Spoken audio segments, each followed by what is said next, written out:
La mayoría de las personas piensan que lo peor que una familia puede darte es una cazuela que saben que no te gusta. La mía me entregó un contrato. 18 páginas de papel muy bueno. Una carpeta colocada junto al jamón como si le perteneciera. 10 adultos alrededor de una mesa del comedor. Una araña de luces encima que mi madre había comprado para un funeral y nunca había quitado. Creían que sabían quién era yo. Una hija divorciada, una chica confiable, la complaciente. Habían olvidado que yo leo por oficio. Para cuando extendí la mano hacia mi bolígrafo, mi madre ya había dejado de respirar. Bienvenidos de nuevo a Com Drama Story. Agarra tus bocadillos, ponte cómodo, y recuerda, las personas en estas historias tuvieron todas las oportunidades de comportarse bien. Simplemente eligieron mal. Deja un comentario y asegúrate de suscribirte. Te va a encantar estar aquí. Llevaba 11 meses de vuelta en mi propio apartamento, que es aproximadamente el tiempo que le toma a una mujer dejar de encogerse cuando suena el teléfono. El lugar era de una habitación sobre una tintorería en Ridge Street en Clarendon Mills, un pueblo de 9,000 personas y un semáforo que parpadeaba en amarillo después de las 9 de la noche. Había tomado el lugar 2 semanas después de que mi divorcio fuera definitivo. La renta era de 640 pesos. El techo se inclinaba en la habitación. El radiador golpeteaba cada marzo. Era mío. Tenía 41 años. Trabajaba como asistente legal en Halverson & Pratt, un bufete de derecho de familia en la plaza, a 2 cuadras del juzgado. Leía documentos por oficio. Había tenido 2 abortos espontáneos durante mi matrimonio, y mi familia había tratado esas pérdidas como calcetines perdidos, extraviados, inconvenientes, que no valía la pena rastrear. Ese domingo, tenía declaraciones de impuestos extendidas sobre mi mesa de cocina y la tetera encendida. Sonó el teléfono, lo cual no era inusual porque mi tía Lillian llamaba los domingos. Tu madre ha estado callada, dijo, de una manera que no me gusta. Le dije que mamá probablemente solo estaba cansada. Lo dije porque era más fácil que pensar en lo que quería decir. Elena, dijo mi tía, tu madre no hace silencio. Tu madre hace estrategia. Me reí. Volví a poner la tetera.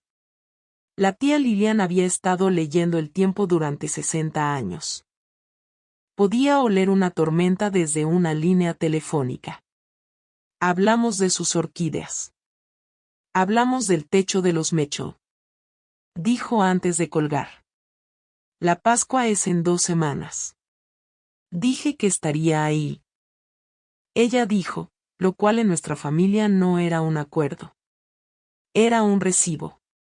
Ustedes mujeres que alguna vez han recibido un favor con hilos invisibles, ya saben que la cuenta llegará a su vencimiento.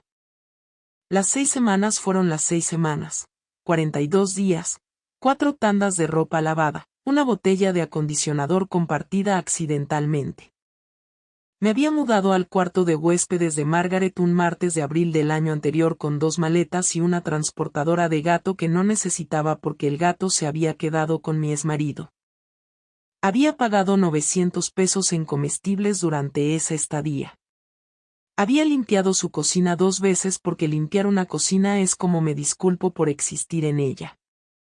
Me había ido para el segundo sábado de mayo. En mi experiencia, un favor que no pediste es una factura que alguien ya ha redactado en su cabeza. Margaret había estado añadiendo intereses desde 1994. Había empezado a mencionarlo en Acción de Gracias, lo había dejado caer en el puré de papas cuando viviste con nosotros. Traje mis propias sábanas. Margaret me cobró el colchón de todas formas en el relato. Para Navidad, se había convertido en una oración completa. Recogimos a Elena cuando no tenía a dónde ir. En la Pascua del año anterior a este, mi prima Bev me había preguntado si era verdad que me había quedado allí todo un verano. Le dije que no. Beth me miró como si yo fuera la que estaba reescribiendo la historia. Eso era lo que tenía crecer en nuestra familia. No podías conservar tu propia historia. Te la quitaban, la reescribían, y te la leían de vuelta con una nueva portada. Lo había dejado pasar. Había pensado que dejarlo pasar era lo mismo que estar por encima de ello. Para abril, un año después, mientras servía té y escuchaba a mi tía advertirme sobre el tiempo, Margaret ya había empezado a imprimir. Antes de contarles lo que hicieron, necesito que entiendan que mi hermana no era un monstruo. Mi hermana era una mujer a quien su propio cuerpo le había dicho no 3 veces. Margaret tenía 44 años, era directora de primaria en Eastview, el tipo de mujer que enviaba tarjetas navideñas con un retrato familiar en suéteres combinados, incluso sin niños en el encuadre. Especialmente sin niños en el encuadre. Ella y Trevor lo habían intentado durante 10 años, 3 rondas de fertilización in vitro, 118,000 pesos de su bolsillo después del seguro. Principalmente de una herencia que nuestra abuela les había dejado cuando falleció en 2019 con fuertes opiniones sobre bisnietos que nunca llegaría a conocer. Llevé a Margaret a casa de su segunda extracción de óvulos. Le sostuve la mano en el estacionamiento de la clínica mientras lloraba sobre un muffin de marca. Genuinamente había sufrido por ella. Puedes sufrir por alguien y aún así negarte a financiar su siguiente idea. El duelo en mi hermana era como un starter de masa madre guardado demasiado tiempo. Alguien debería haberlo tirado. Seguíamos alimentándolo. Un cuerpo al que le han dicho no 3 veces no siempre escucha no cuando una cuarta mujer lo dice. Había escuchado a mi madre el día de Acción de Gracias anterior en la despensa hablando en voz baja con Margaret sobre los próximos pasos. Ella no está usando su cuerpo para nada en este momento. Mi madre había dicho ella refiriéndose a mí. Su refiriéndose al cuerpo unido a mí. Me había quedado en el pasillo con una cuchara para servir en la mano. Me había tragado esa oración completa, de la manera en que te tragas una píldora de helado, sabiendo que estaba atascada, sabiendo que eventualmente se abriría camino hacia abajo. No le había contado a nadie. Ni siquiera a la tía Lillian. Había estado demasiado ocupada siendo razonable al respecto. Mi madre llamó un jueves, lo cual ya era la primera advertencia porque mi madre solo llamaba los domingos. Elena, cariño, cena de Pascua a las 4. Tu padre quiere verte. Mi padre no había solicitado verme en 11 meses. Mi padre no tenía el hábito de solicitar. Mi padre tenía el hábito de asentir. Suena bien, dije. Toda la familia estará ahí, continuó. Trevor viene. El tío Don vuela desde Ohio. Pensamos que sería lindo.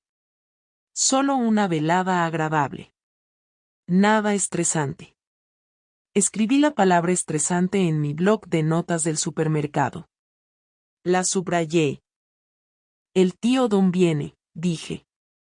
Oh, tenía un viaje de todas formas, dijo, que es la oración que mi madre ha usado para cada emboscada coordinada de mi vida. Hablamos del jamón. Hablamos de si traería vino. Dije que sí. En mi familia, nada estresante ha precedido a cada funeral, cada despido, y una orden de alejamiento. Después de que colgó, me quedé en mi lavabo y dejé correr el agua por un rato. Mi tía Lillian había dicho la palabra silencio. Mi madre había dicho la palabra familia. Mi padre había solicitado verme, lo cual no era algo que mi padre hacía. Una mujer que anuncia que está dispuesta a sacrificarse llegará 9 de cada 10 veces a la mesa con una lista de sacrificios, generalmente los tuyos. Me sequé las manos. Llamé a mi tía de vuelta. Dije, creo que necesitamos tomar café este sábado. Ella dijo, ya hice un té. Así acordamos en nuestra familia prepararnos para la guerra. Abrí mi laptop. Abrí la biblioteca de plantillas de contratos del bufete. Hice clic en una carpeta etiquetada Maternidad subrogada. Leí durante 2 horas. Mi tía Lilian tenía 3 reglas para la vida. Lee tus propios contratos de arrendamiento. Cultiva al menos una cosa que florezca en febrero. Y nunca confíes en una mujer que cocina un jamón para negociar. Vivía a 11 millas fuera del pueblo en una granja que su marido le había dejado cuando falleció en 2011. Orquídeas en cada alféizar de ventana. Moradas en el lado sur, blancas en el este, amarillas en la cocina donde la luz de la mañana entraba por un frasco de albañil. Mi tía cultivaba orquídeas de la manera en que algunas mujeres guardan secretos, en silencio, con paciencia, con un atomizador y 0 comentarios. Fui en coche ese sábado.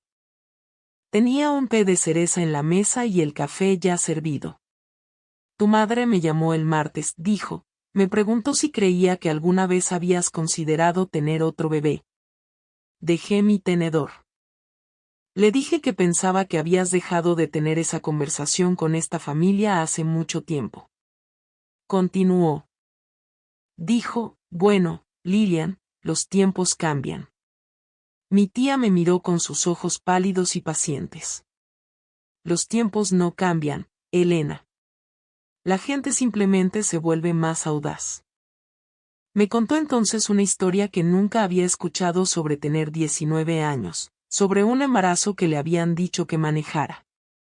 Sobre una elección que su propia madre se había negado a nombrar con esa palabra. No repetiré los detalles que me dio. Solo les diré que los había guardado dentro de ella durante 53 años y los entregó un sábado por la mañana sobre té de cereza. Cuando me levanté para irme, me apretó la mano en la puerta. Sea lo que sea que te pidan, léelo, dijo. No solo escuches, léelo. Dije que lo haría. Página 4, dijo. Las cosas siempre viven en la página 4. Domingo de Pascua, 3:47 de la tarde. Entré al camino de entrada de mis padres. Había 5 autos estacionados frente a una cena de 4 personas. El Buick de mi padre, el Taurus de mi madre, el Forest de Margaret, la F-150 de Trevor, y un Impala plateado de alquiler con una calcomanía del aeropuerto de Cincinnati. Lo que significaba que el tío Don había volado y no le había dicho a nadie que era por mí. El tío Don era el primo de mi padre, no exactamente mi tío. Un abogado de familia en Ohio, no el favorito de mi madre, lo que hacía su presencia más ruidosa. Me senté en mi Corolla por un momento. Conté los autos 2 veces. Había 5 autos en el camino de entrada de mis padres para una cena de 4 personas, lo que significaba que mi madre había invitado testigos. Lo que significaba que mi madre había invitado un veredicto. Salí. Caminé por el sendero de concreto pasando los lirios del porche que mi madre había puesto en algún momento antes del mediodía, frescos del pasillo de flores, toqué el timbre. Mi madre abrió la puerta demasiado rápido. Su sonrisa era amplia. Me abrazó más fuerte de lo que me había abrazado en 3 años. Cariño, dijo. La palabra cariño no había sido desplegada desde 2018. La archivé. Adentro la araña de luces estaba encendida al máximo a las 3:50 de abril. La araña de luces de mi madre fue comprada para un funeral. Se quedó. Trevor estaba junto al aparador bebiendo un té helado que en realidad no estaba bebiendo. Extendió su mano. El apretón de manos de Trevor se sentía como el de un hombre que trata de recordar si había cerrado el carro. Margaret estaba en el arco entre la cocina y el comedor. Me sostuvo la mirada por un segundo de más. Llevaba una blusa color perla que le había visto ponerse exactamente una vez antes en su aniversario de bodas número 10. Era su blusa de pedir algo. El tío Don me hizo una pequeña señal desde el sofá. No se levantó. No habló. Y entonces vi la carpeta, color crema, gruesa, colocada en el aparador junto al platón con el jamón como si los dos pertenecieran a la misma comida. La carpeta tenía un pequeño clip en la esquina de la página 1. Alguien se había tomado el tiempo de alinearlo. En la sala, la hija de mi segunda prima, ella, que tenía 7 años, estaba viendo una película de Pixar con el volumen alto. Mi madre la había puesto ahí a propósito. Ella no escucharía lo que vendría después. Ustedes hermanas que han sido llamadas la dramática antes incluso de sentarse. ¿Saben lo que significa cuando la familia cierra filas alrededor de una carpeta? Nos sentamos. Mi madre en la cabecera, mi padre frente a ella, Margaret y Trevor a un lado, yo sola al otro, con el tío Don a 2 sillas de distancia. Espaciado para que la distancia entre nosotros pareciera incidental. Mi padre dijo, gracias. Mi madre pasó el jamón. El jamón llegó tallado en un patrón que reconocí de 1997, el espaciado exacto de mi abuela. Era la única cosa en la habitación que no estaba fingiendo ser otra cosa. Hablamos del techo de los Mecho. Hablamos de si nevaría una vez más. Margaret no tocó su vino. La pierna de Trevor rebotaba debajo de la mesa a una velocidad que podía contar. Mi madre seguía mirando hacia el aparador donde la carpeta esperaba. Comí un trozo de jamón. Comí una cucharada de cazuela de ejotes. Bebí un sorbo de vino. Esperé. Había aprendido desde joven que mi familia nunca iba directo al punto. Mi familia rodeaba el punto. Mi familia preguntaba sobre tu trabajo, tu apartamento, el kilometraje de tu carro, y luego una vez que habías exhalado, ponía el punto sobre tu plato como un cuchillo junto a un tenedor. Mi madre carraspeó a los 3 minutos 6. Elena, cariño, tu hermana y Trevor han estado pensando en algo, una manera de avanzar para ellos. Queríamos hablar contigo al respecto como familia. Dejé mi tenedor. Sonreí la sonrisa cortés que guardaba para las fiestas del bufete. Está bien, dije. Margaret se extendió hacia el aparador. No me miró a los ojos. Trevor miró su plato. Las manos de mi madre estaban entrelazadas debajo de la mesa en su regazo, lo cual era su señal. Había hecho eso en 1996 cuando quería que dejara la obra de teatro de la escuela y en 2004 cuando quería que terminara con un chico llamado Caleb Voss. El tío Don tomó un largo sorbo de su té helado y no lo soltó. Margaret alcanzó la carpeta. Trevor no me miró a los ojos. Dejé mi tenedor y esperé de la manera en que mi tía me había enseñado a esperar. Mi madre no había dado un solo bocado de comida. Mi madre habló por 2 minutos y 40 segundos sin tomar aliento, lo cual me indicó que lo había memorizado.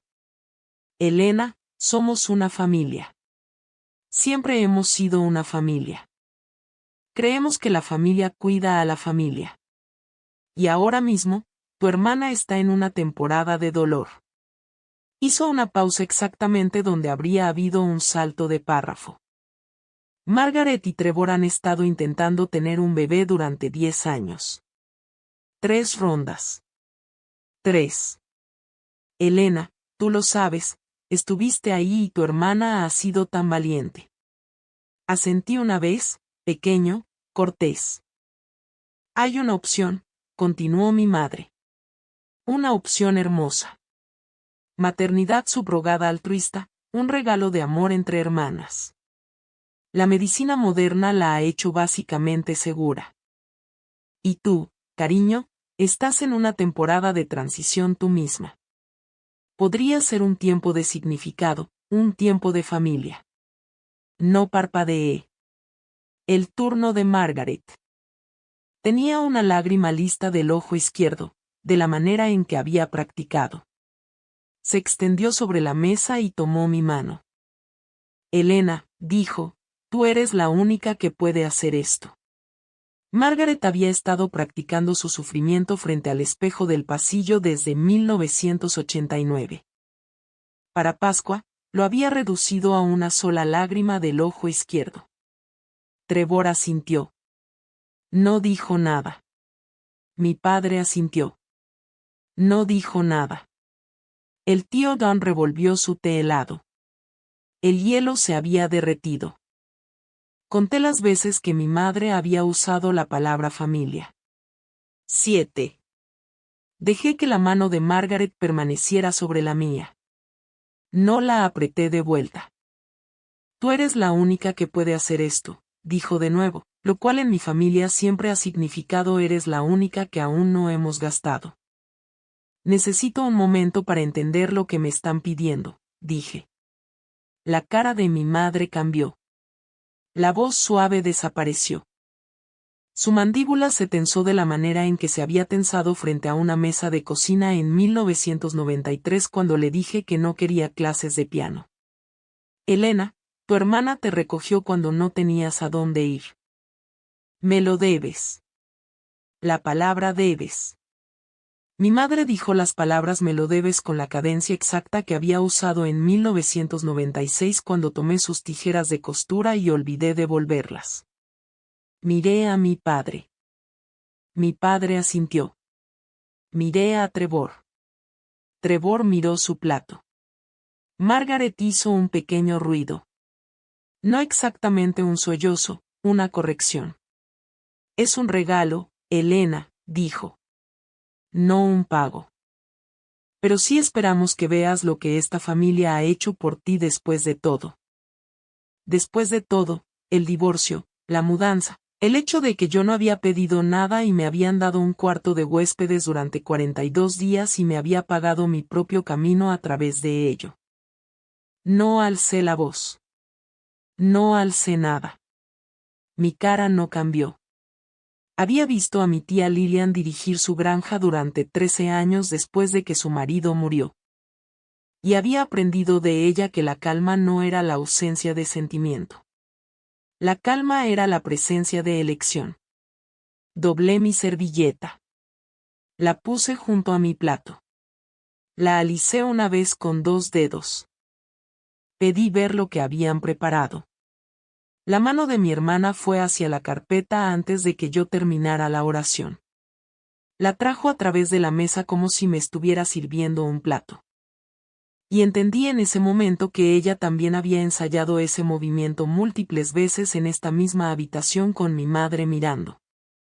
La carpeta tenía 18 páginas de papel muy bueno, no papel de impresora, cartulina crema, 24 libras si tuviera que adivinar. Había sido impresa en un lugar que hace invitaciones de boda. Alguien lo había pagado. La página de título decía Acuerdo de maternidad subrogada gestacional altruista. Debajo en una fuente más pequeña entre Margaret and Caldwell, madre intencional, y una línea en blanco, portadora gestacional. La línea en blanco era para mi firma. No la habían llenado. Ese detalle solo me dijo algo. Me gustaría leerlo ahora, dije, si no les importa. Mi madre se rió una vez, una risa corta y falsa. Oh, cariño, no necesitas leer cada palabra. El tío Don hizo que los abogados lo revisaran.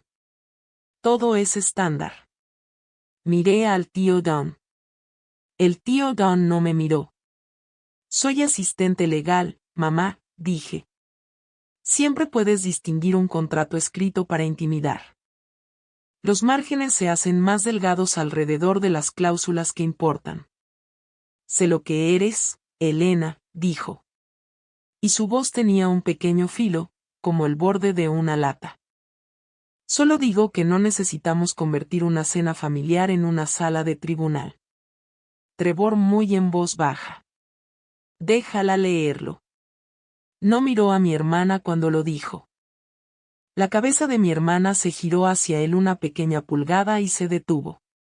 La culpa en nuestra familia se sazonaba gradualmente de la manera en que sazonas una sartén de hierro fundido. Para cuando tuve 30 años, tenía un acabado de espejo. Abrí la página 1. Aplané el lomo con el lado de mi mano. Comencé. La araña de luces encima de mí no parecía tan brillante. El tío Dan tomó una pequeña servilleta de cóctel de la pila junto a su vaso y la presionó contra su frente. Había empezado a sudar.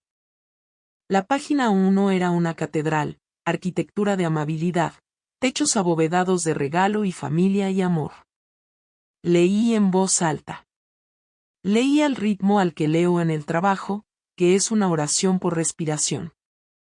Mientras que la madre intencional, Margaret N. Caldwell, se ha sometido a 3 intentos fallidos de fertilización in vitro por un total de $118,427. Margaret se estremeció ante el número. Lo noté. Seguí leyendo. Y mientras que la portadora gestacional, siendo hermana de la madre intencional, desea proporcionar un regalo de amor a su familia y los padres intencionales desean recibir este regalo en un espíritu de altruismo. La palabra altruista apareció 4 veces antes de la página 2, lo cual en mi campo de trabajo es aproximadamente 3 veces más de lo necesario. He leído peores contratos. Nunca he leído uno impreso en papel más fino. Las partes aquí entran en este acuerdo libremente, sin coacción, con plena comprensión de los derechos aquí otorgados y renunciados, sin coacción. No dije la palabra en voz alta. La archivé. Mantuve mi cara quieta. Mantuve mi voz plana. Mi madre había empezado a verse satisfecha consigo misma. Mi hermana había relajado sus hombros medio centímetro. En mi carrera he leído docenas de contratos que decían sin coacción en la página 1. El 90% de ellos procedían a diseñar la coacción para la página 4 y desean celebrar el milagro de la familia. Cerré la página 1. Presioné el pliegue. Pasé a la página 2. Mi madre dijo, «Ves, hermoso, ¿verdad?» Dije, Margaret dijo, «Realmente lo es, Elena». Mi padre asintió. El tío Dan estaba estudiando su té helado como si le debiera dinero. La página 2 introdujo el dinero, que es donde el altruismo históricamente empieza a transpirar. Una lista de gastos reembolsables cuidadosamente detallados. $4,200 por trimestre para ropa de maternidad pagados a Margaret. $800 al mes para suplementos dietéticos pagados a Margaret. Kilometraje hacia y desde las citas pagado en una cuenta conjunta a nombre de Margaret. Tarifas de estacionamiento en la clínica de medicina reproductiva. Comidas en días de clínica con límite de $24. En ningún lugar de la página 2 fluía el dinero hacia mí. No hice comentarios. Seguí leyendo. Las comunicaciones médicas serían manejadas por la madre intencional. La portadora gestacional por la presente autoriza a la madre intencional a recibir en su nombre todas las comunicaciones pertinentes al cuidado médico. Pruebas prenatales y recomendaciones clínicas del médico o médicos tratantes. En su nombre. Yo no recibiría mi propia información médica. No llamaría a mi propio médico. No obtendría mis propios resultados de pruebas. Sería legalmente hablando una habitación con un refrigerador en ella de la cual mi hermana tenía la única llave. En un seminario de asistentes legales 3 años antes. Un juez de tribunales de familia de Columbus había estado de pie en un podio en una sala de banquetes de hotel y había dicho la frase lenguaje de coacción ante 300 de nosotros sobre café tibio. Había dibujado en una pizarra. Había dicho, lo reconocerás cuando lo veas, y lo verás más frecuentemente en la segunda página. Lo había anotado en un cuaderno de espiral que aún tenía. Pasé a la página 3. Margaret corrigió su postura. Mi madre se dabó el labio con una servilleta. El tío Dan no se había movido en 4 minutos. Alguien en un bufete boutique le había cobrado a mi hermana por hora por la oración que convertía mi cuerpo en una habitación con cerradura por fuera. La página 3 me pedía que entregara a mi cuerpo una oración a la vez por nombre de marca. Dieta obligatoria. Control de peso obligatorio semanalmente. Reposo obligatorio en cama comenzando en cualquier momento que el médico de la madre intencional, no el mío, lo recomendara. Marca de vitamina prenatal obligatoria especificada. Paquetes diarios prenatales Natalist. Sin sustituciones, sin consentimiento por escrito. Restricción de viajes. Sin conducir más de 2 horas desde mi domicilio de registro sin autorización escrita de la madre intencional. Sesiones psicológicas obligatorias quincenalmente con un consejero seleccionado por la madre intencional. Cláusula 8. La portadora gestacional acuerda abstenerse de todas las decisiones médicas selectivas sin autorización previa por escrito. No levanté los ojos. Mi pulso se mantuvo estable. Mi mandíbula no. Déjenme contarles sobre la palabra altruista. Altruista es una palabra muy bien vestida. Altruista tiene un buen blazer y zapatos sensatos. Altruista se sentará frente a ti sobre jamón con miel y cazuela de ejotes y te mirará directamente a los ojos mientras su otra mano se extiende sobre la mesa hacia tu útero y 118,000 pesos en indemnización. Altruista en mi experiencia es el nombre que la codicia elige para sí misma cuando la están fotografiando. No dije esto en voz alta. Lo dije solo dentro de la cocina de mi propia cabeza donde mi tía estaba de pie con un atomizador asintiendo. La cláusula 8 terminaba con la palabra autorización, que en este contexto significaba permiso, que en este contexto significaba propiedad. Pasé la página. Mi padre finalmente había levantado la vista. Me estaba mirando, y no podía leer su cara.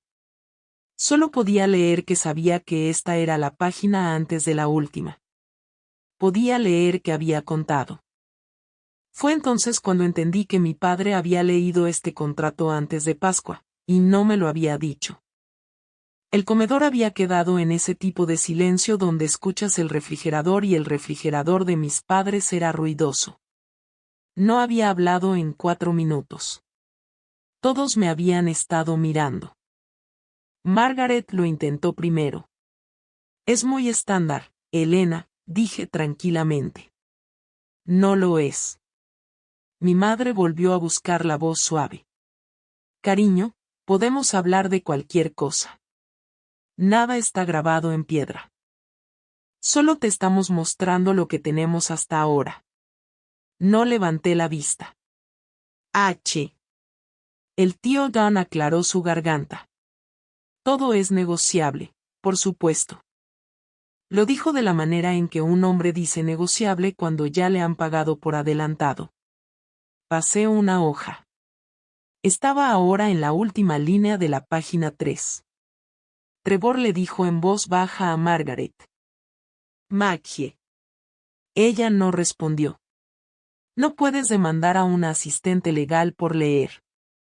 Ese era el pensamiento al que seguía volviendo. Puedes negarte a renovarla. Puedes excluirla del chat grupal familiar. Puedes enviar a una prima a preguntarle si necesita un terapeuta, pero el documento mismo una vez colocado frente a ella era legal y moralmente legible y leído. Lo hice. La mano de mi padre estaba plana sobre la mesa ahora. Su pulgar se movió una vez. Lo observé. En algún lugar detrás de mí en la sala, ella se rió de la película. Una risa brillante y ajena. El tipo de risa que te recordaba que alguien en esta casa todavía era lo suficientemente pequeño para ser protegido. Pasé a la página 4. La voz de mi tía en mi cabeza. Las cosas siempre viven en la página 4. Aún no sabía qué contenía la página 4, pero mi tía me había dicho que la buscara.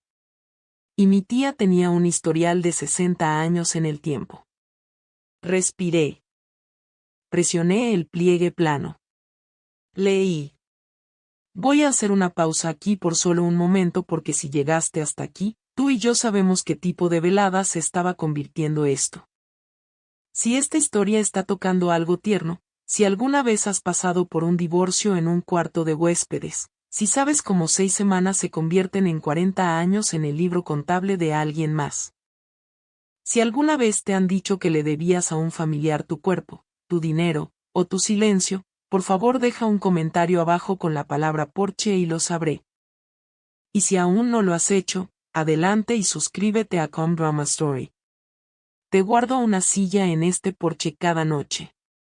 Ahora, página 4, la cláusula 10 tenía 12 palabras. La mayoría de las oraciones importantes en mi carrera han sido más cortas que una lista del supermercado. Tras la implantación, la portadora gestacional renuncia a todos los derechos parentales sobre el embrión, feto, y el hijo resultante a perpetuidad e irrevocablemente. Alguien había subrayado la palabra irrevocablemente. Alguien con una fina pluma negra había trazado una pequeña línea debajo. Alguien había sentido que necesitaba énfasis en un documento que estaba siendo entregado a la persona cuyos derechos estaba despojando. Página 4. Las páginas 1 a 3 son para las cámaras. La página 4 es siempre donde se guarda el cuchillo. Coses un dobladillo de la manera en que le dices no a la familia. Puntadas pequeñas, línea recta, y no jalas el hilo una vez que está puesto. No cosí. No jalé. Marqué el margen con la punta de mi uña. Solo un pequeño creciente. Un truco de asistente legal.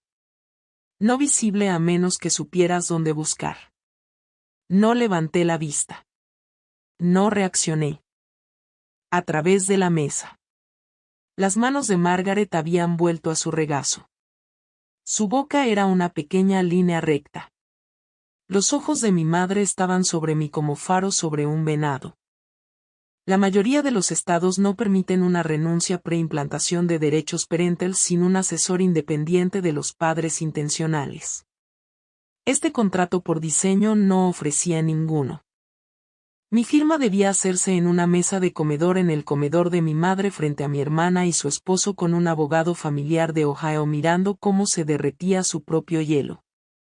Sin asesoría independiente, sin periodo de enfriamiento, sin testigo fuera de la familia. La coacción, había dicho el juez de Columbus esa mañana 3 años atrás, es estructural. Presioné mi uña en el margen. Pasé a la cláusula 11. La cláusula 11 era la definitiva. Cada contrato tiene una, la cláusula cuyo autor olvidó que existen las asistentes legales. La madre intencional retiene autoridad exclusiva para seleccionar características del embrión, incluyendo pero no limitado al sexo genético. Y se reserva el derecho a su exclusiva discreción de solicitar la terminación del embarazo antes de las 24 semanas de gestación si los resultados del tamizaje genético caen fuera de los parámetros preferidos. La leí, luego la leí de nuevo. No respiré de manera diferente. Me había entrenado en 14 años de leer documentos en los pasillos del juzgado para no cambiar mi respiración en público. Dentro de mi pecho, algo pequeño se cerró. Un contrato que te pide albergar un embarazo con ventana de devolución no es un regalo. Es un contrato de arrendamiento. Hago arrendamientos por oficio. Sexo genético, parámetros preferidos, discreción exclusiva, terminación del embarazo, terminación del embarazo. 3 palabras que convirtieron mi cuerpo en un vehículo que podía ser detenido y vaciado si la entrega era el color equivocado de papel de envoltura. Mis ojos subieron lentamente, no hacia Margaret, hacia Trevor. Trevor se había puesto del color del jabón para platos. Tenía los labios entreabiertos. Su mano estaba plana contra la mesa, como si estuviera tratando de estabilizar una casa en un terremoto que solo él podía sentir. Miré a mi hermana. La expresión de mi hermana no había cambiado. Estaba esperando que yo siguiera leyendo. No estaba, entendí entonces, sorprendida por la cláusula 11. La había redactado o la había pedido o había dado su aprobación. Lo sabía. Mi madre alcanzó su vino, tomó un sorbo largo y lento, lo dejó con un pequeño tintineo contra un vaso de agua. Pasé a la cláusula 12. Mi madre, por primera vez esa noche, no me miró a los ojos. La cláusula 12 era el punto de todo el documento. Las cláusulas 1 a 11 eran el mango. La cláusula 12 era la hoja. En el caso de que la portadora gestacional retire su acuerdo de proceder en cualquier momento posterior a la ejecución de este documento, será responsable del reembolso total de todos los costos previos relacionados con la fertilización in vitro incurridos por los padres intencionales por la suma de 118,427 pesos más honorarios razonables de abogados. El número exacto hasta los 27 pesos. No habían redondeado hacia arriba. No habían redondeado hacia abajo. Lo habían escrito con los centavos. Alguien había querido los centavos. El contrato estaba entre nosotros como una olla dejada a fuego lento, silenciosa, pero podías oler que estaba empezando a quemarse. No me habían pedido que fuera una madre subrogada. Me habían pedido que firmara mi camino hacia una jaula y habían pagado a un abogado para forjar la puerta. 118,000 pesos si alguna vez decía no. No si rompía el contrato, si retiraba mi acuerdo en cualquier momento, lo que como asistente legal entendía que significaba que después de mi firma, cada no futuro me costaría todo lo que tenía. Mi apartamento, mi carro, mis ahorros del acuerdo de divorcio, mi trabajo probablemente una vez que vinieran por mi salario. Habían querido hacer el no imposible. Miré hacia abajo a la página. Mi marca de uña de la cláusula 10 seguía ahí. Una pequeña hendidura blanca. Pensé muy brevemente en clientes que había visto arrastrados por trampas similares. Mujeres que habían firmado de buena fe y habían pasado 5 años saliendo de ellas. Pensé en las orquídeas de mi tía en el alféizar. Pensé en el bolígrafo de tinta azul en mi bolso, el bolígrafo que ella me había dado en Navidad. Extendí la mano hacia mi bolso. Durante 14 años, había leído contratos por oficio. La mayoría eran aburridos. Un pequeño puñado eran armas. Este había sido redactado por alguien que había dejado de pretender.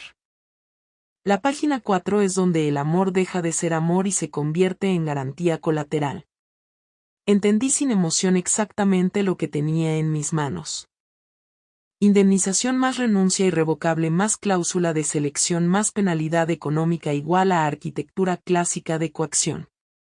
Cualquier juez lo escrutaría. Cualquier abogado medianamente decente se habría negado a redactarlo. Cualquier asistente legal en su segunda semana de entrenamiento podría haberlo señalado. Era un documento diseñado para no ser leído.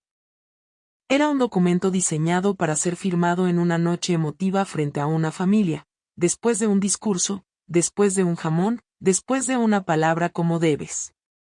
Miré brevemente al tío Don. El tío Don estaba estudiando el anillo de condensación que su té helado había dejado en el mantel de mi madre. No me miraría a los ojos. Él sabía lo que había en la carpeta de su sobrina. Lo había sabido cuando manejó desde el aeropuerto. Lo había sabido cuando me estrechó la mano en el porche. Lo había dejado pasar de todas formas. No sentí rabia. Sentí la claridad limpia y fría de una mujer que entiende que ha sido subestimada durante 41 años. Aún no lo sabía, pero para cuando metí la mano en mi bolso, cada relación en esa habitación ya estaba terminando. Algunas terminarían esa noche cuando deslicé la carpeta de vuelta. Algunas terminarían para el martes por la mañana cuando mi hermana eligiera su audiencia. Algunas terminarían en un arco más largo de la manera lenta en que los cuartos se vacían después de una fuga de gas. Metí la mano en mi bolso para sacar el bolígrafo que mi tía me había dado en Navidad. Tinta azul, punta fina, sin devolver. Destapé el bolígrafo. El clic fue más fuerte de lo que tenía ningún derecho a hacer. No levanté la vista. Encontré la cláusula 11 en la página 4. La cláusula de selección y rechazo. La que me pedía que abandonara un embarazo si el bebé era del género equivocado. Tracé un círculo lento alrededor de ella. No rápido, no enojado, limpio, presión uniforme. Limpieza de asistente legal. El tipo de círculo que aprendes a trazar alrededor de una cláusula que un juez necesitará ver sin ambigüedad. Terminé el círculo. Puse el bolígrafo encima de la carpeta, en diagonal, cruzando las cláusulas, de la manera en que se coloca una marca de testigo sellada en un documento de evidencia. Cerré la carpeta. La deslicé de vuelta a través del mantel con dos manos, de la manera en que devuelves un recipiente de cazuela. Firme, cortés, sin quebrarse. Me levanté. Tomé mi bolso. La boca de mi hermana se abrió. La mano de mi madre voló hacia su propia garganta. Los ojos de mi padre se cerraron una vez, lentamente, como ante una luz brillante. Trevor no se movió. El tío Dan dejó su té helado.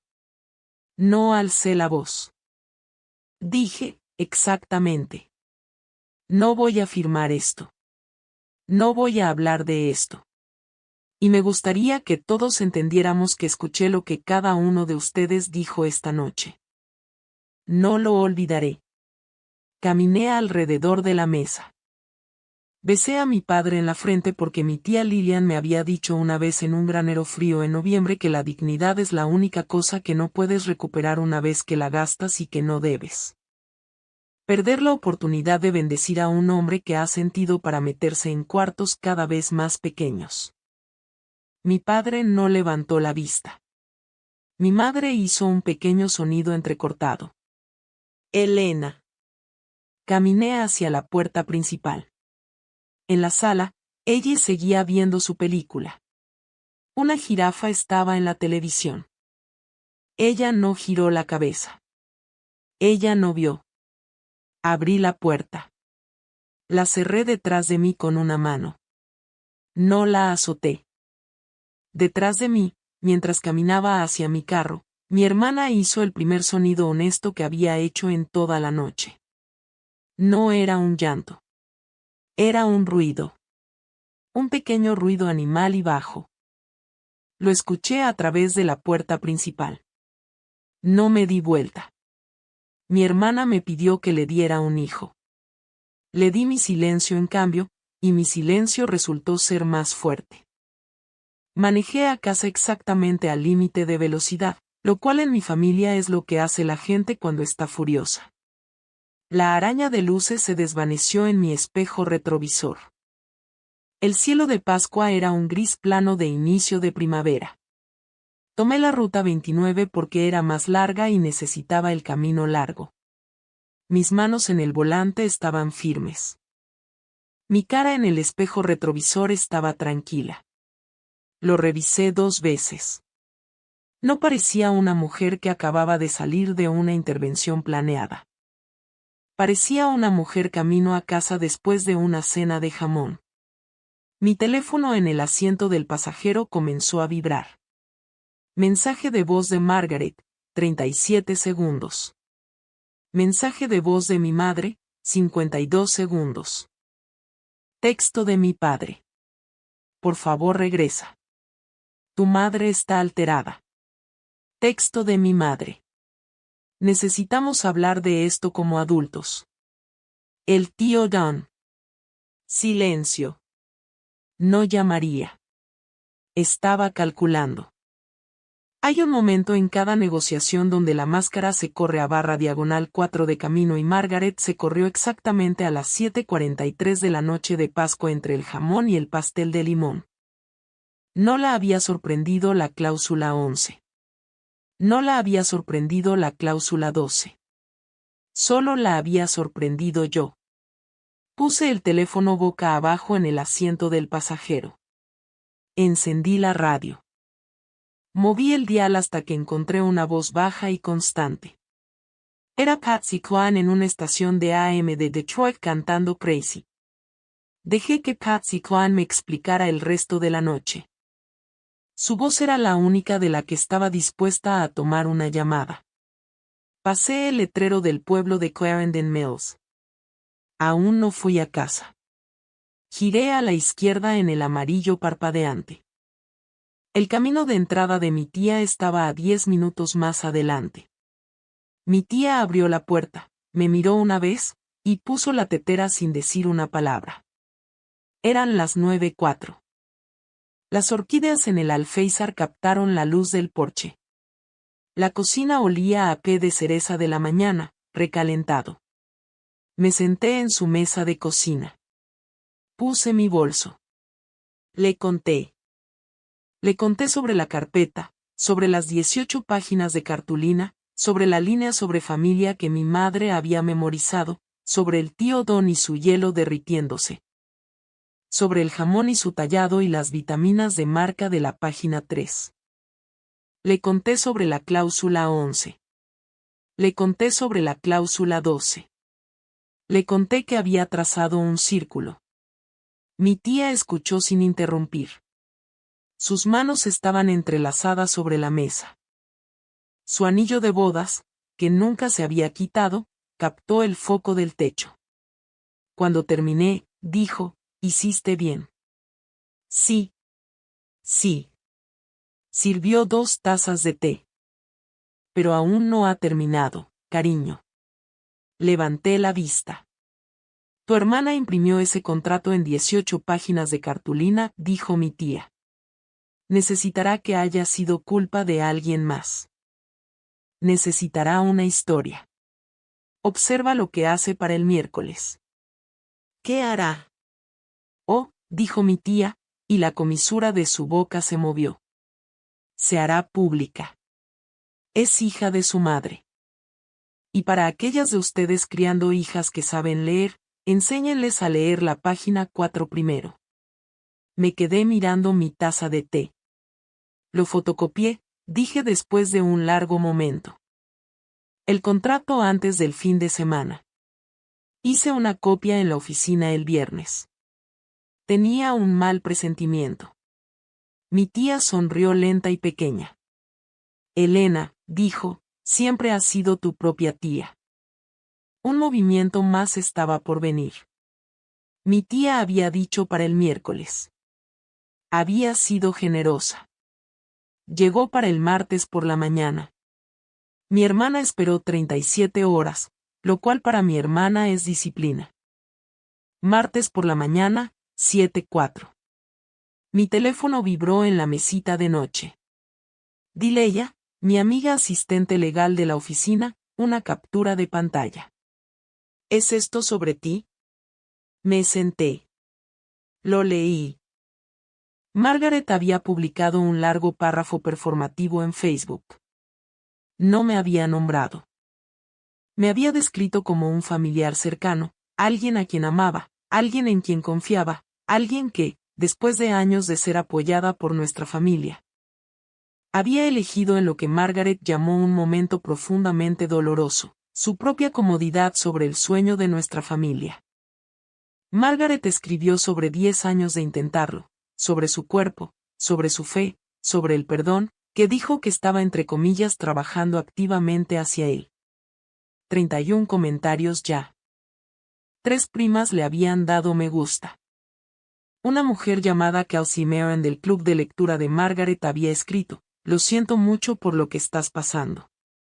Margaret había respondido con un corazón rojo. Mi madre había compartido la publicación encima de un pie de foto. Estamos desconsolados, pero confiamos en Dios. Ni una sola palabra era falsa. Ni una sola palabra era honesta. Una declaración en Facebook no es una confesión, pero en mi familia, era lo más cercano que teníamos a una. Hice café.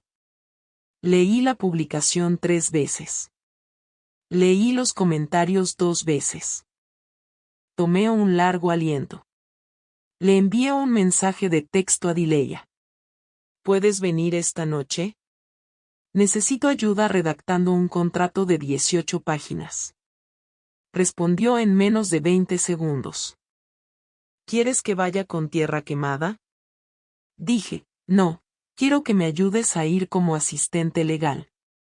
Ella dijo, en camino después del trabajo, trayendo zarpies. Dejé el teléfono. La tía Lilian había dicho para el miércoles. La tía Lilian había sido generosa exactamente un día completo. Dileya llegó a las 7:15 con una caja de zarpies negros y una botella de algo que ninguna de las dos debería haber tenido en una noche de trabajo. Mi mesa de cocina se convirtió en un cuarto de trabajo. Extendí la fotocopia que había hecho el viernes por la tarde en la copiadora del bufete entre dos expedientes de clientes. 18 páginas, cartulina crema reproducida en blanco brillante de grado de oficina, legible en cada línea. Trabajamos página por página. Cada nombre redactado. Cada dirección redactada. Cada línea de firma redactada. El membrete del bufete de abogados redactado. Las iniciales del tío Don en la página 2 redactadas. El nombre legal completo de la madre intencional redactado. Lo que dejamos legible. El texto del cuerpo. Cada número de cláusula. Cada palabra específica de coacción.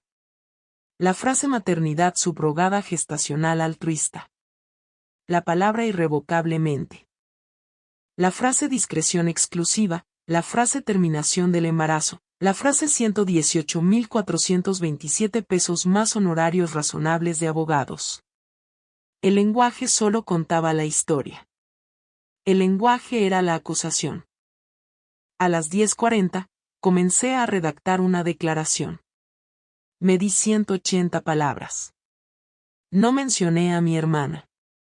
No mencioné a mi madre. No mencioné a la familia. Escribí, este es un contrato de maternidad subrogada gestacional que me entregaron en una cena familiar, impreso en cartulina, y me pidieron que firmara esa misma noche sin asesoría independiente. Soy asistente legal.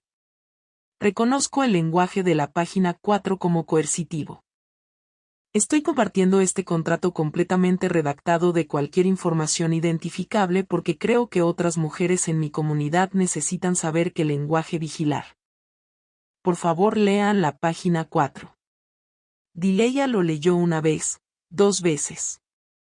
Dijo, Elena, esas son las 18 páginas más amables de asesinato que jamás he visto. Dije, gracias. Para la medianoche, teníamos 18 páginas de barras negras y un pequeño número, 118.427 pesos. Dejado legible porque los números, en mi experiencia, son la única parte de un contrato que no puede esconderse. Miércoles 8 de la mañana. Presioné publicar. Facebook primero, LinkedIn segundo. Luego un hilo anónimo en un foro de asesoría legal. No etiqueté a nadie. No nombré a nadie.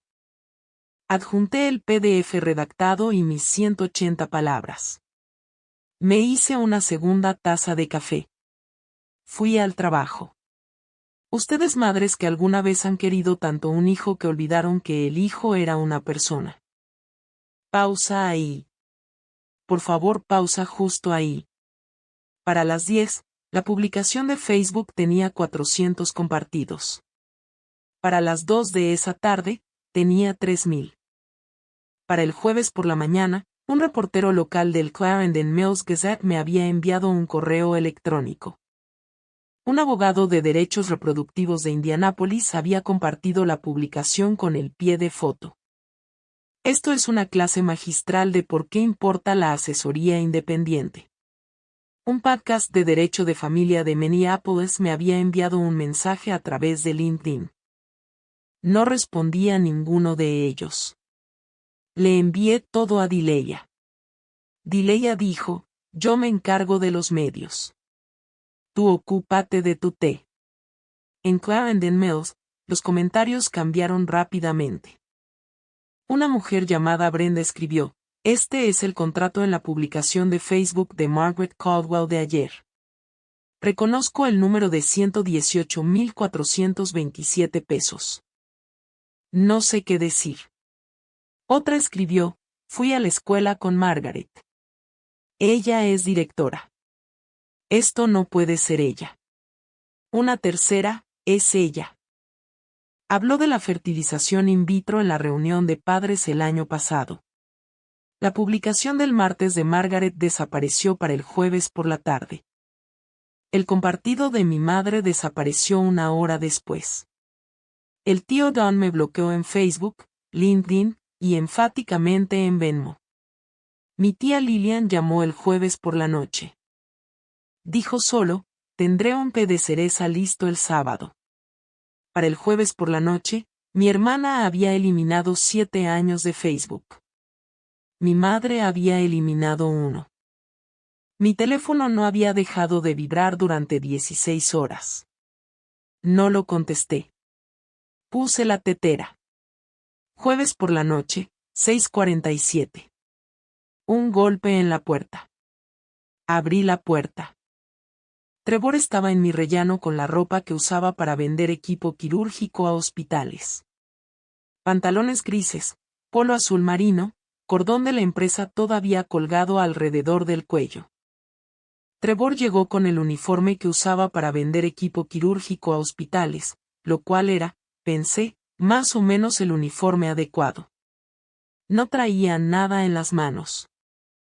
Elena, dijo, no estoy aquí para disculparme por ella. No lo invité a pasar. Tampoco cerré la puerta. Estoy aquí, dijo, porque debía haber dicho algo en esa mesa. Lo sabía en la página 3. Lo sabía antes de la página 3.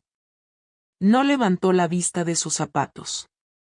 Tu madre redactó la mayor parte de la cláusula 11. Dijo que le dijo a Margaret que era una palanca. Dijo que si tenías una salida, la tomarías, y necesitábamos cerrar la salida. Escribí esa palabra en mi teléfono esa noche. Palanca. La escribí y no hice nada con ella. Observé cómo trabajaba su mandíbula. Trevor. Sí. ¿Por qué me estás diciendo esto? Levantó la vista. Porque llevo 14 años casado con mi esposa, dijo. Y el domingo pasado en esa mesa, me di cuenta de que no la conozco. Silencio por un momento. Gracias por decirme esto, dije. Ahora dítelo a ti mismo. Parpadeó. Eso es lo que quiero decir, dije. Dítelo en voz alta a ti mismo más tarde en el carro. Yo no soy quien lo necesita. Asintió. No lloró en mi puerta. Esperó hasta llegar a la escalera. Lo escuché ahí por un minuto. No fui tras él. Cerré la puerta. Eché el cerrojo. Puse la tetera. Trevor estaba en un Marriott para el viernes por la noche, lo cual en nuestro pueblo es la definición geográfica de irse, me dijo Dileya. Dileya tenía una prima que trabajaba en la recepción. Dileya sabía todo en nuestro pueblo dentro de las 36 horas de que sucedía, lo cual es un rasgo de asistente legal y un rasgo de pueblo pequeño combinados. Y ambas cosas me habían mantenido viva esa semana. El sábado por la tarde, mi hermana llamó. No mensaje de voz, no texto, llamó. La dejé sonar 4 veces. Luego contesté. Elena. Su voz no estaba llorando. Su voz estaba furiosa. Destruiste mi matrimonio. No me senté para esto. Me quedé de pie en mi mostrador de cocina. La tetera se estaba enfriando en el quemador. No, Maggie. No me llames Maggie. No, Margaret. Yo no destruí tu matrimonio. Tú redactaste la cláusula 11 con nuestra madre. Yo solo la leí en voz alta. Un largo silencio. Eres una persona vengativa, Elena. Quiero que lo sepas. Consideré en el largo segundo que siguió una docena de cosas que podría haber dicho. Podría haber enumerado cada vez que había tomado una historia mía y la había reescrito. Cada cena en que se había quedado callada mientras nuestra madre hablaba por encima de mí. Cada apretón de manos nervioso que Trevor me había dado en Navidad. No enumeré nada de ello. Dije, adiós, Margaret. Colgué. Una familia como la nuestra es una masa de qué. Con demasiado manejo toda la cosa se agrieta y no hay manera de volver a armarla con agua helada. No me sentí victoriosa. No me sentí poderosa. Me sentí cansada de la manera particular en que estás cansada después de haber hecho una tarea que has esperado 41 años para hacer. Serví agua sobre una bolsita de té. Pensé, no, Maggie, tú pusiste la cláusula 11 en la página 4. Yo solo usé un bolígrafo. Antes de contarles lo que mi padre me dijo ese domingo, la primera cosa honesta que había escuchado de él en 41 años, quiero decirles esto. Si alguien en tu vida está tratando de hacer un no imposible para ti con un documento, un viaje de culpa, o un libro de historia que ellos mismos escribieron sobre tu vida, tienes permitido leerlo despacio. Tienes permitido devolverlo. Tienes permitido irte. Y si esta historia te está ayudando a mantener tu propia columna vertebral caliente esta noche, dale me gusta, deja un comentario, y quédate conmigo. Hay una cosa más que necesitas escuchar ahora. El domingo, exactamente una semana después de Pascua, mi padre vino a mi apartamento solo. Sin abrigo, sin esposa. Mi padre no venía a mi apartamento solo. Ni en 11 meses, ni en los 4 años anteriores a eso. Mi padre no iba a ningún lado solo. Lo dejé entrar. Señalé el sofá de segunda mano. Le hice café. Se sentó con las manos planas sobre sus rodillas de la manera en que se sentaba en la iglesia. Leí lo que publicaste, dijo. Lo leí 3 veces. Y tu madre me ha estado diciendo toda la semana que eras una malagradecida. Y asentí. Elena, asentí. No estaba llorando. Su voz tenía un pequeño temblor que no era una actuación. Asentí. Durante 41 años, dijo. No respondí. No sabía qué respuesta sería útil. Miró su café. Esta noche, dijo, le estoy diciendo a tu madre que no me sentaré en una mesa donde se permita algo como esa carpeta. Quiero que lo sepas.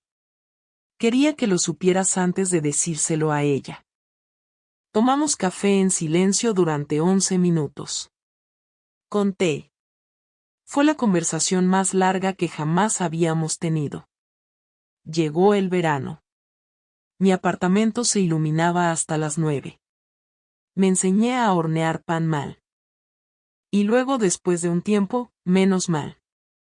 3 meses después de Pascua, mi padre se mudó del cuarto principal. No se mudó de la casa. Se mudó al cuarto de huéspedes que hasta esa semana había sido el cuarto de costura de mi madre. Mi madre no comentó al respecto. Mi padre tampoco. La tía Lilian venía a mi apartamento cada domingo. Orquídeas en una mano, un té en la otra. Regaba mis plantas del alféizar sin preguntar. Me traía esquejes. Margaret guardó silencio. No volvió a publicar. No llamó. En junio, la Junta Escolar de Eastview Elementary, donde Margaret era directora, eligió seguir una nueva dirección para el siguiente año académico. Los padres en la reunión de la Junta de abril aparentemente habían planteado preocupaciones sobre la publicación en redes sociales. La Junta no me citó. No citó el contrato. No citó nada por nombre. Simplemente no la renovaron. No lo celebré. Las personas que publican una declaración no quieren una conversación. Quieren la última palabra escrita en negrita. La última palabra de Margaret al final fue el silencio que guardó después de perder a su audiencia. Mi madre llamó una vez. Un mensaje de voz de 11 segundos. Espero que seas feliz, Elena. Lo eliminé sin responder. No había respuesta a esa oración que no me hubiera costado algo. Un sábado de agosto, Dileya me sacó para mi cumpleaños. Nos sentamos en una banca en una cafetería sobre la ruta 29. Ella comió pay. ¿Comí qué? Preguntó de pasada sobre el último bocado. Elena, ¿alguna vez has pensado en la adopción? Había estado esperando 11 meses para que alguien me hiciera la pregunta que no me había permitido hacerme a mí misma. Comencé el estudio del hogar ese septiembre, acogida para adoptar, a través del condado. Una trabajadora social llamada Joanne Reinhold, 53 años, una consejera de preparatoria jubilada con manos cálidas y un bolígrafo. Hacía clic mientras pensaba. Llené cada formulario 2 veces. Leí los documentos de consentimiento 3 veces. Leí las políticas de colocación de acogida con la misma atención que le habría dado a una cláusula 11. No iba a arriesgarme. Le dije primero a mi tía Lillian. Lloró. Mi tía Lillian no llora. Lloró sobre un trapo de cocina en su lavabo y luego dijo, voy a necesitar poner un segundo estante para las orquídeas. Le dije a mi padre después.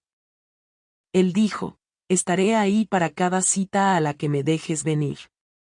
No lo dejé venir a todas. Lo dejé venir a 3. Fue suficiente. Le dije a Dileya, ella dijo, ya lo sabía. Yo compro la cuna. No le dije a mi madre. No le dije a mi hermana. La rama de mi familia que había intentado rentar mi cuerpo no iba a enterarse de la hija que estaba tratando de encontrar. Déjenme decirles algo sobre la palabra no. No es una oración completa. No requiere una nota al pie. No le debe a nadie una cazuela, una tarjeta navideña, ni una explicación extensa. En mi experiencia, las personas que exigen que justifiques un no son las mismas personas que nunca iban a aceptar la justificación. Entonces, a los 41 años, con mi propio apartamento y mi propio nombre de vuelta, dejé de explicar. En medio de mi estudio del hogar, Joanne me preguntó, Elena, ¿tienes un sistema de apoyo? Pensé en las orquídeas en el alféizar. Dije, uno pequeño y el correcto. Ella lo anotó. 14 meses después de Pascua. Un martes por la tarde en junio. La sala comunitaria en el edificio de servicios del condado, segundo piso, alfombra gris cansada, buena luz de la tarde a través de las ventanas del oeste. Tenía 3 años. Llevaba un vestido rosa con un botón faltante. Sus zapatos tenían rayaduras blancas en las puntas.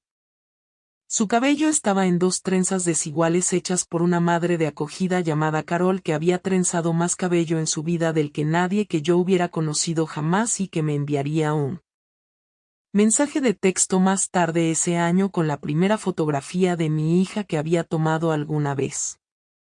Su trabajadora social era Joanne.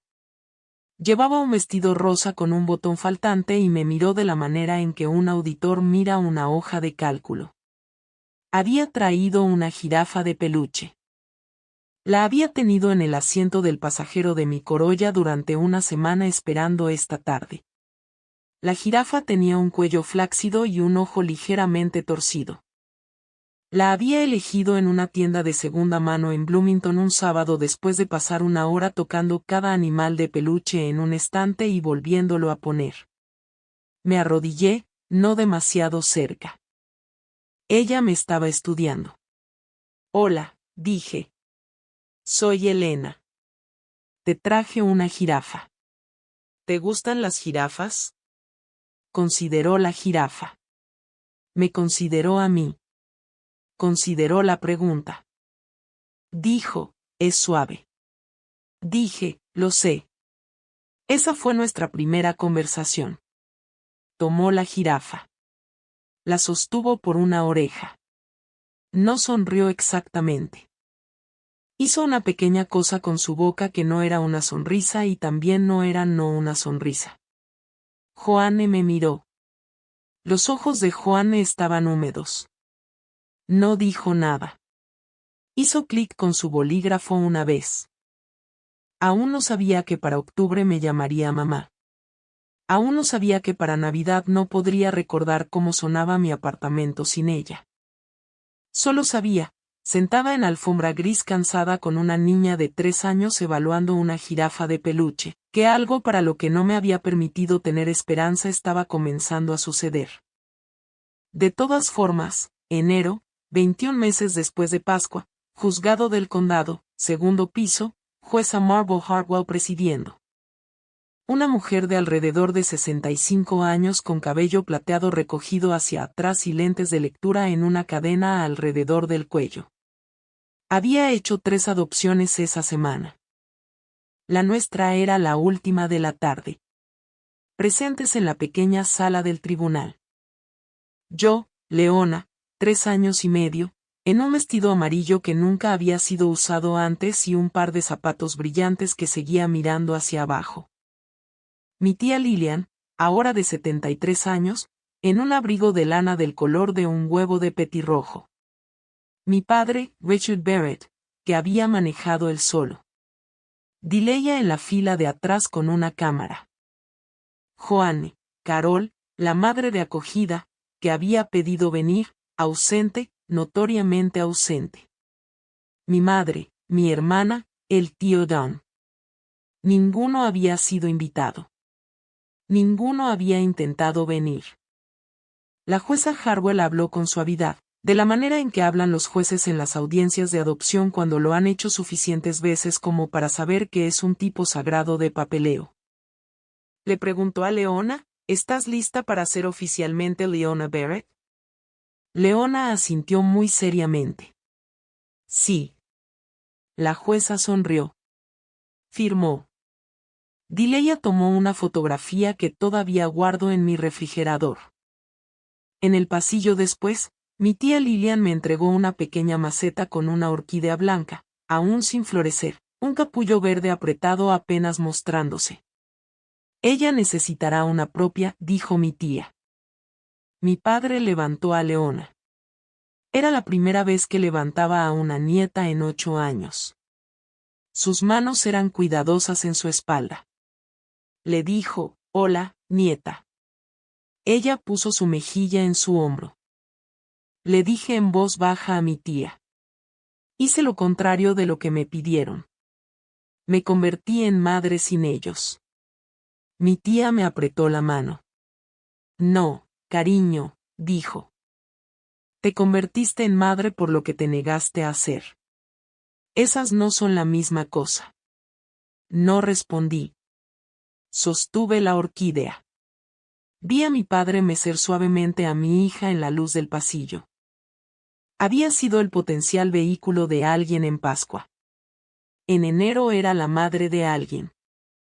Un sábado por la mañana, 3 meses después del juzgado, mi cocina, el sol entrando por la ventana sobre el lavabo de la manera en que había entrado cada sábado por la mañana durante casi 3 años. La tetera encendida, un nuevo vestido amarillo colgado en una clavija junto a la puerta trasera para las tardes en que Leona decidía que quería ponérselo de nuevo. Estaba en la mesa con un libro de cartón, un libro sobre un pequeño conejo café que perdió un zapato y lo encontró y se lo volvió a poner. Lo narraba para sí misma en la voz seria que usan los niños cuando están traduciendo el mundo. La orquídea que le había dado mi tía estaba en el alféizar. Había florecido. Volvería a florecer. Servía agua sobre una bolsita de té. Pensé en cláusulas. Pensé en carpetas. Pensé en arañas de luces compradas para funerales y comedores donde una mujer comía sola a un lado de la mesa mientras 4 personas se sentaban al otro. Pensé en mi tía que había guardado una oración dentro de ella durante 53 años y que finalmente la había dicho y que había vivido suficiente para ver a una sobrina negarse a convertirse en ella. Una mujer amable no es una mujer blanda. Es una mujer que ha elegido cada mañana no convertirse en las personas que la lastimaron. Elegí a los 41. He estado eligiendo cada mañana desde entonces. Si esta historia aterrizó en algún lugar dentro de ti esta noche, si alguna vez te han entregado una carpeta, un viaje de culpa, o una historia que alguien más escribió por ti, quiero que sepas que me alegra que te hayas quedado hasta el final. Deja un comentario abajo con el nombre de la mujer en tu vida que te enseñó a leer la página 4. Dale tap a suscribirse si aún no lo has hecho. Y hay otra historia esperándote en la descripción sobre una suegra, un día de acción de gracias, y un juego de llaves que no esperaba que yo devolviera. Vuelve mañana. Pondré la tetera.